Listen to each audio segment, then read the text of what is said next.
Philip Bovet. I'm a family medicine doc, and I do ER work over in Medford. So I have kind of a circuitous pathway to get into medicine, but I figured that might be interesting for you guys to hear about because everybody here is interested in medicine, right? So what are some reasons why you got into it? Tell me why you're here. You, yes. Passion for people. Passion for people. Why? For fighters. Passion for excellence. Yes. Help people. What's another reason? How come you're in the class? My mom's in the field. In the field, so you're interested too? She didn't scare you away? That's a good sign. Yeah, my daughter's still interested. She's a Feline. Does anybody know Feline over at East? Yep, I'm known as Feline's dad, so she's a junior over there, but she's interested in medicine too, so I haven't scared her away with all of my life experiences or things that I talk about with her. What's another reason? How come you're here? How come you chose this class? I took the midterm first and it just kind of interested me. Okay, good. So for whatever reason in medicine that you're interested, there's a lot of opportunities. You don't have to become a physician, but being a doctor is wonderful. That's why I chose it. But there's PAs, there's EMTs, physical therapists, registration, CNA, I mean, a whole bunch of different things about helping people, as you said. So I think it's great that you're showing that interest now. And part of the reason why I'm here is I grew up in Anigo. Dr. John McKenna was a family doctor there, and he took me along to grade schools to give talks like this to kids.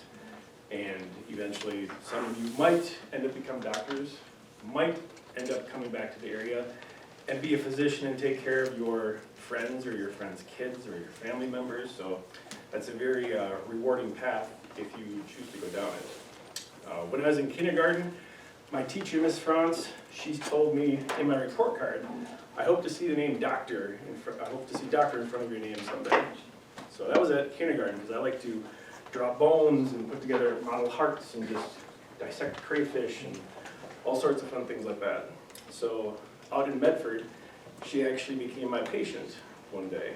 She retired, moved up there, and she got to come into the ER, and she literally saw doctor in front of my name as I got to take care of her. So it was a very cool moment that if you're lucky enough, you can come back around through medicine and be able to take care of people who have helped you along the way.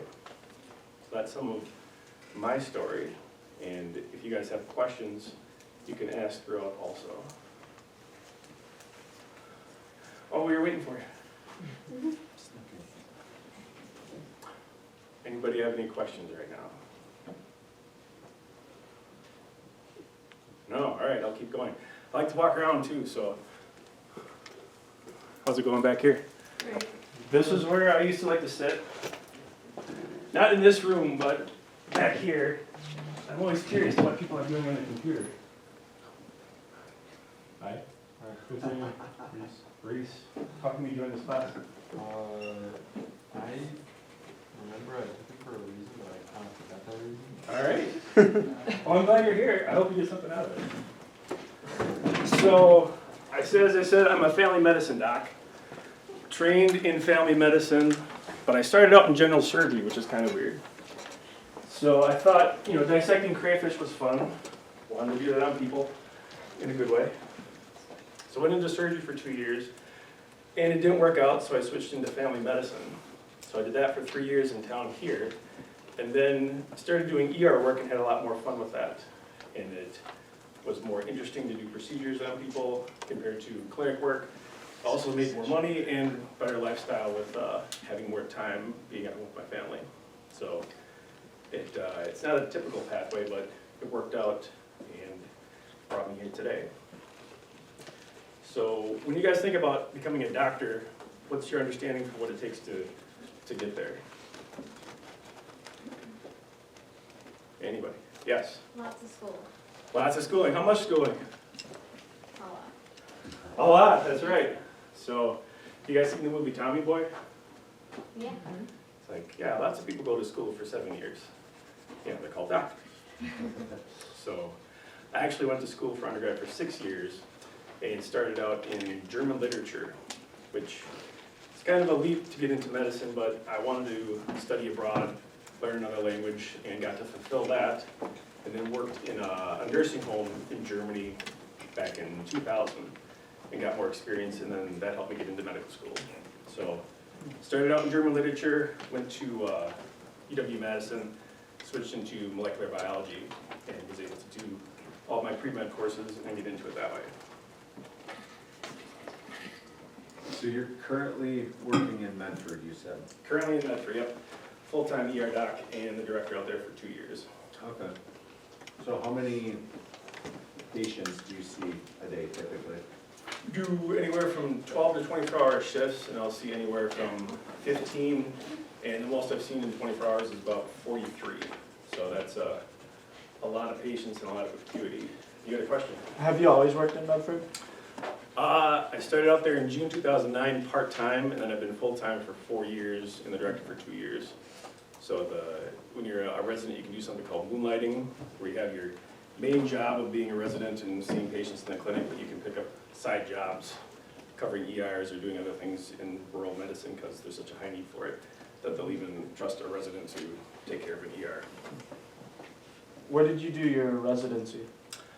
I started out in Marshfield General Surgery for 2 years. That was back in 2006 to 8. Then switched into family medicine over here in Wausau from 2008 to 2011. And then went into walk-in clinic, worked down in Rapids for 2 years, then in Wausau and Weston for 4 years, while still doing part-time ER. Then made the jump to ER 2017 and haven't looked back since. It's been a lot of fun.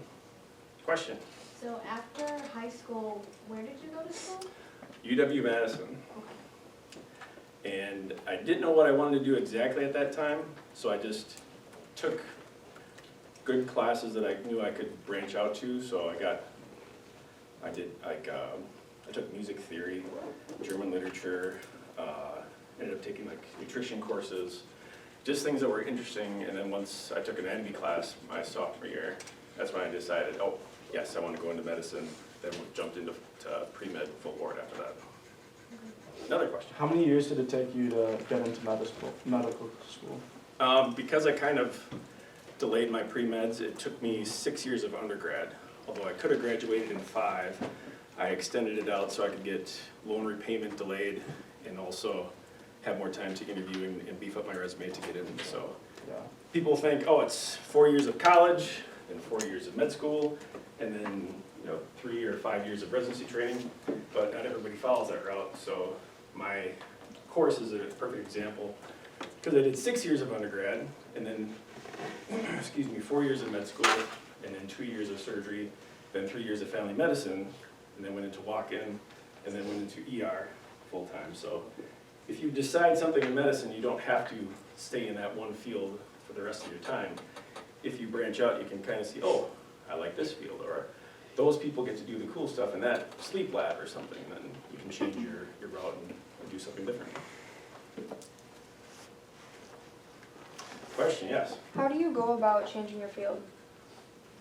It depends on how big of a jump you want to make. Like, I'm a family doc, so I can do things in the clinic, I can go into the hospital, I can cover the ER, I can set up my own private practice, so family doc has a lot of options to go along with it. If I were to have started out as like an ER doc, just ER board certified, then I have to stay in the ER. I can't make a jump into the clinic or other places as easily.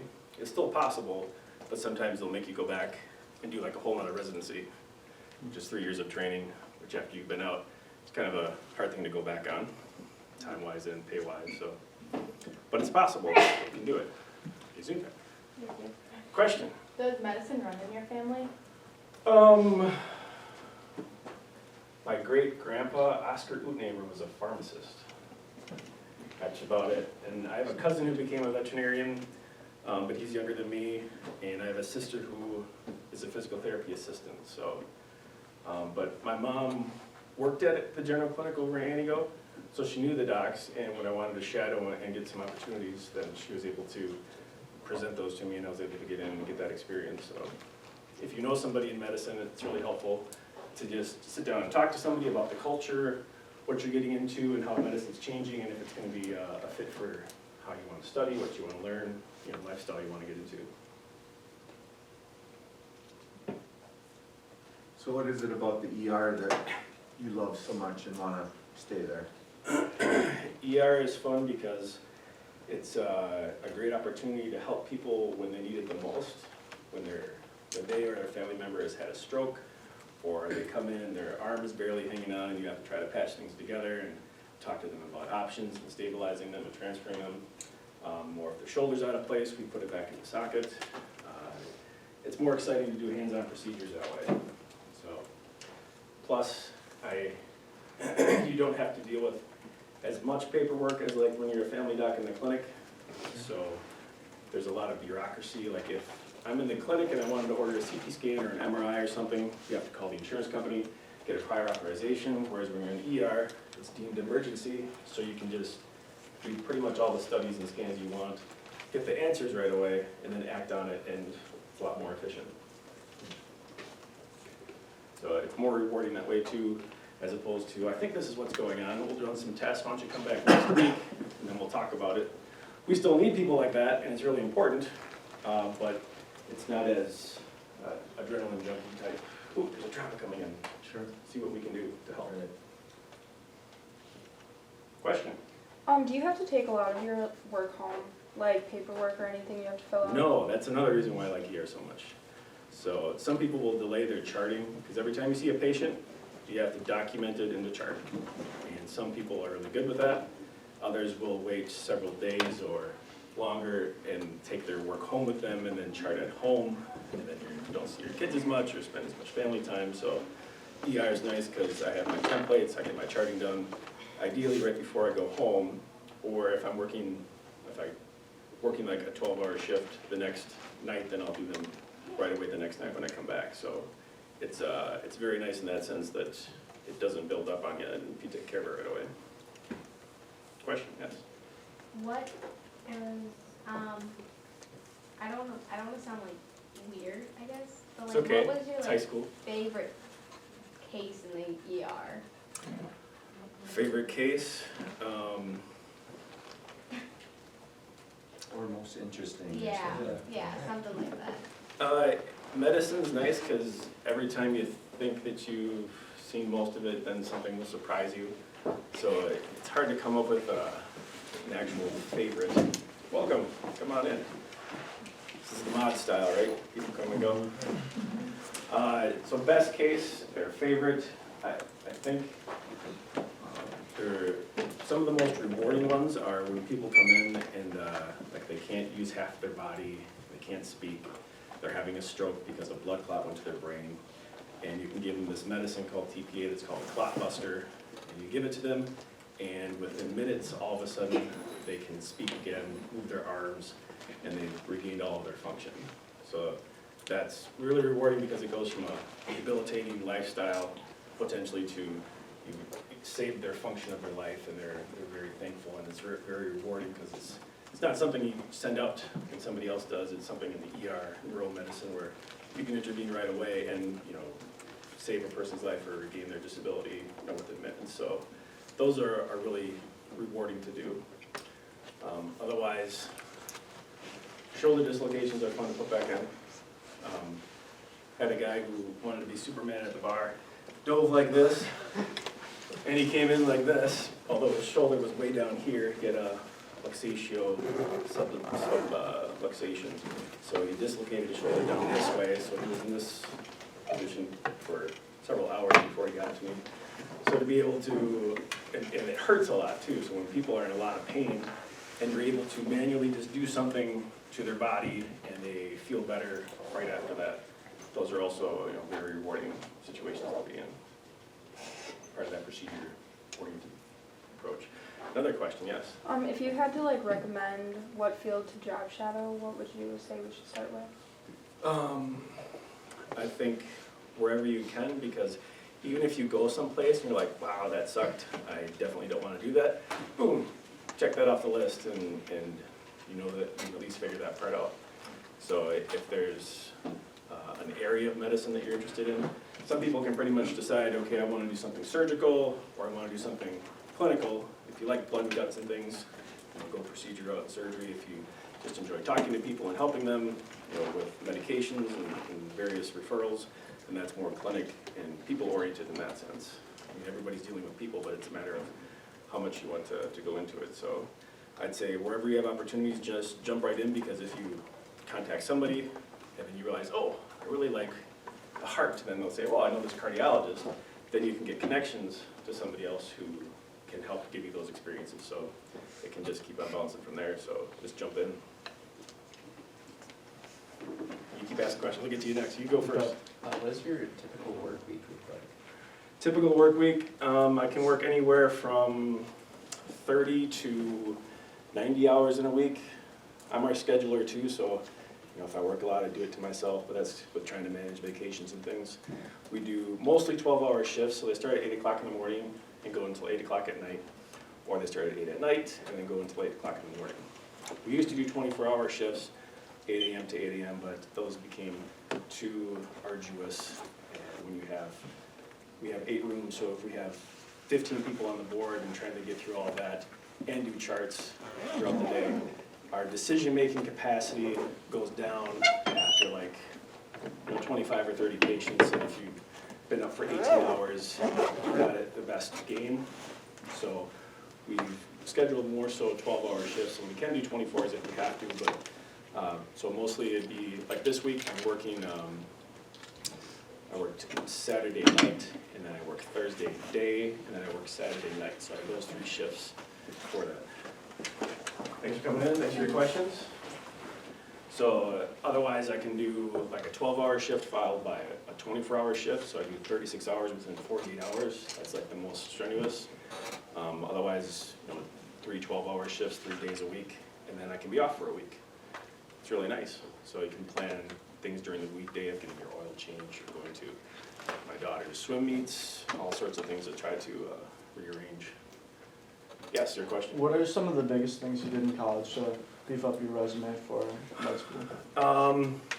The 2 things that they will look at is GPA and MCAT score. So studying and getting good grades in core science classes is going to be key with getting above the golden line of getting interviews. But then after that, you have thousands of people who are also in that situation. So the big thing that I did was I studied medicine, or worked as a CNA essentially, in a German nursing home. And not like in a big city, but in like Stuttgart, the Black Forest, where I had to do my German and couldn't just speak English to people. So going there as on-the-job training CNA, new country, new language, had never worked in a nursing home before. That's something that people will look at your resume and say, oh, you did this thing. That's really interesting. Why did you do that? This must mean that you're really interested in medicine or helping people, and that's how you can get a leg up above everybody else. Okay. I heard somebody else had worked as dressed up as a mascot and spent the summer down in the Chicago hospital, in the kids' hospital, just going around talking to kids, making their day brighter. That's something too. That's just simple, but it shows you care about people, especially kids, and it makes you stand out on a resume. Like, oh, well, that's interesting. Why'd you do that? So things like that you can do in medicine that will get other people's attention to show that you're really interested. Okay. Question, yes? How often are you on call? Never. It's another reason why I enjoy ER.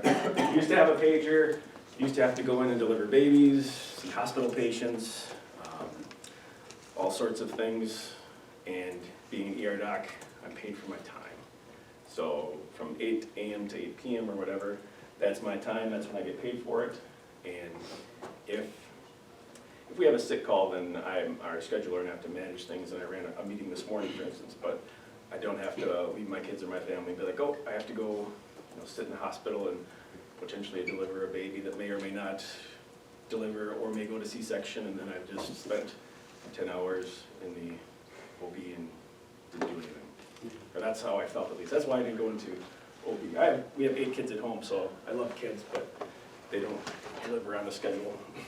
So it's really difficult to try to adapt that to work-life balance.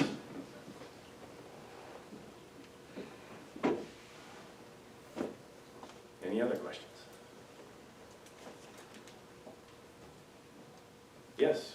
Was it hard to balance work and having family or social life? When? During residency or prior? it's something that is important to keep in mind all the time. Because I remember seeing people who were pre-med and they would time themselves with how long they would have to study, and they couldn't go out to parties, they couldn't have friends. Joy, thanks for coming in. So and I saw that and thought, okay, if I'm gonna become a jerk and not be nice to people because I think I have to do this in order to become a doctor, then that's a sign for me that I'm probably not cut out for it to get to become a doctor. So I still had friends in college and went to parties. And then in medical school, that's where I had to make more sacrifices because I missed some friends' weddings because they have tests that are every week and you can't miss a day or two, otherwise you get really far behind. So that's more strenuous the first 2 years of training, because the first 2 years are lectures, the second 2 years are clinicals. Unless you go to Medical College of Wisconsin here, then they have core longitudinal learning and pack it all into 3 years, which is a little bit more intense, but initially you start out with lectures and then you end up in clinicals. So when you have a clinical and they're saying, okay, yes, you're gonna be on call, you have to be here 6 a.m. until 12 p.m. the next day, it's difficult, because I remember my wife and daughter both were sick, ran out of toilet paper, and we were in med school, and I left and went and got them supplies essentially, but then I got dissed on my evaluation because I left to take care of my family. And that was my surgery rotation. Go figure. So those are difficult choices, but I'm not gonna leave my wife there by herself while she's sick, so I wanted to help her. So those are choices that you have to make, but it becomes more difficult early on in training. So like in residency also, you're in charge of a service and have patients. So you'll have the pager and you'll have to take care of everybody. You can't just leave the hospital because you're abandoning patient care, and that's a huge no-no.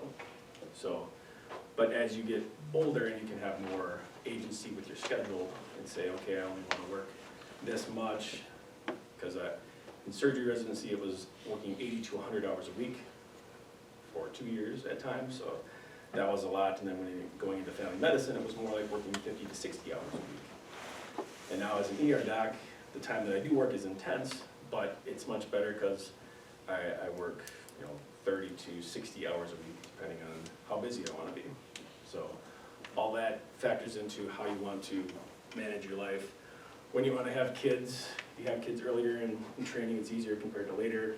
So those are all decisions that you have to encounter as you go through it. But it's all possible. More women are going into medicine, more women are having families in medicine, it's becoming more family friendly, so I think that's a good thing for the culture change.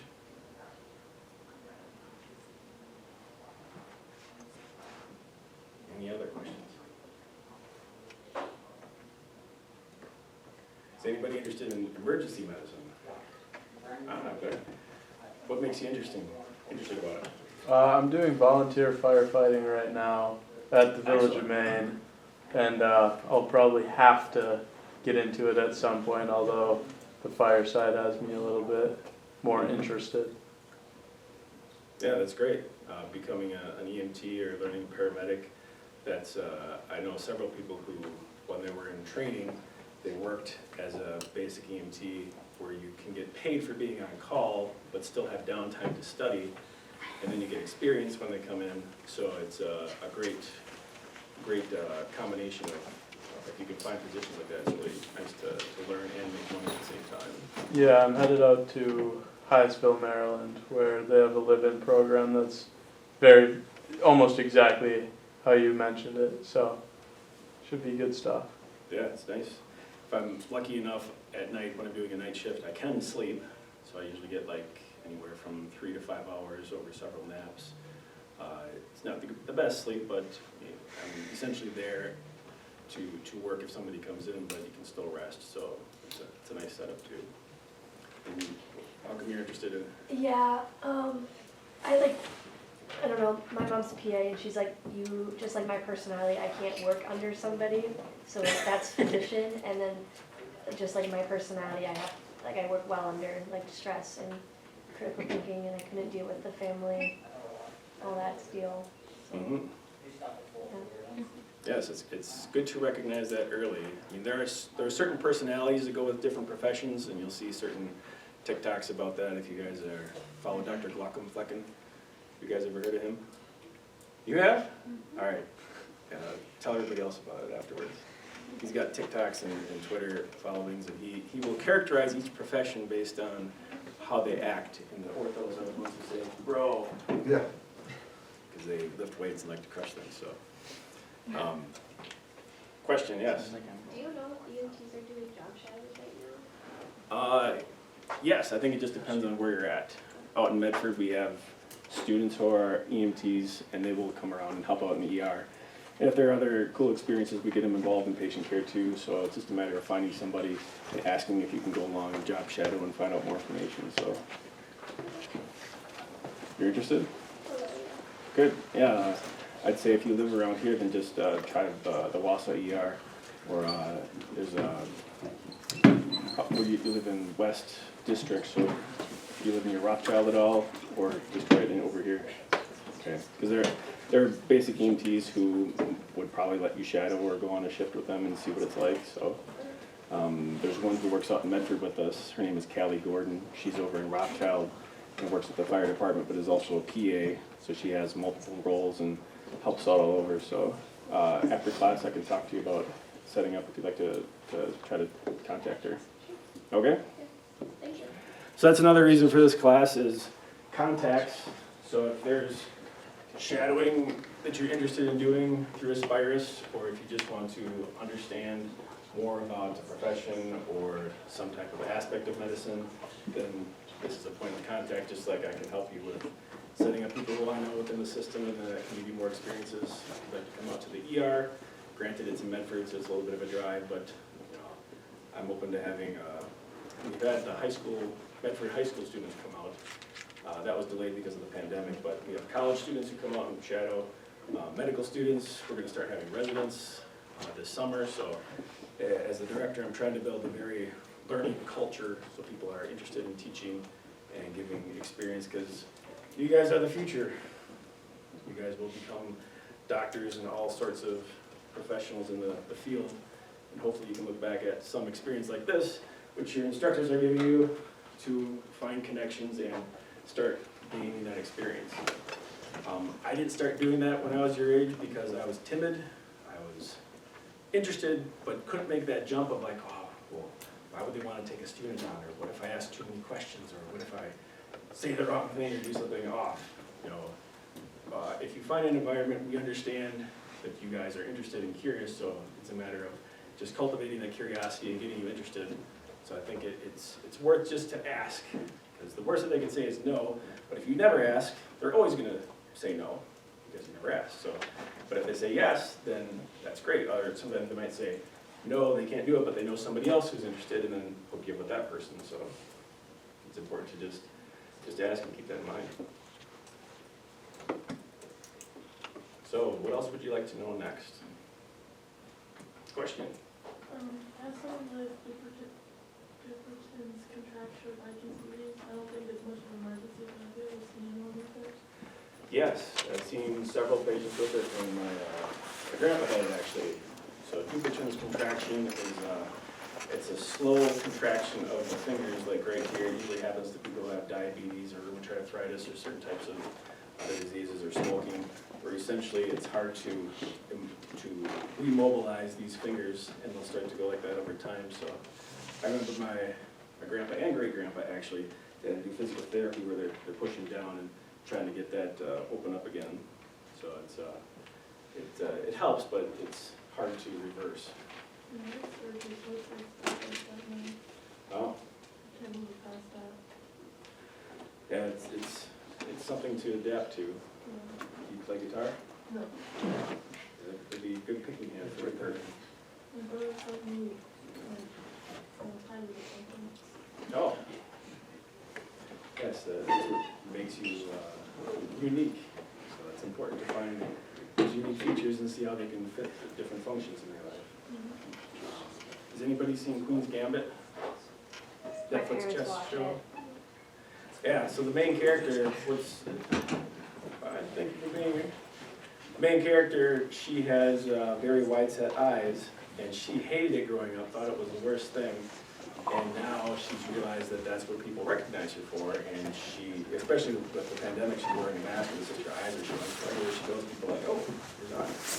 But it's something that she's found as, what she was uncomfortable with is actually one of her strengths and makes her most recognizable, and she's actually doing it now, so have to find what fits for you. Do you think you are in your dream job right now? Or do you, is Oh. there something else out there that you're like, I still wanna do this, or what do you think? Dream job, so I had dreams of becoming a pediatric surgeon, which is the most difficult, thank you for coming in.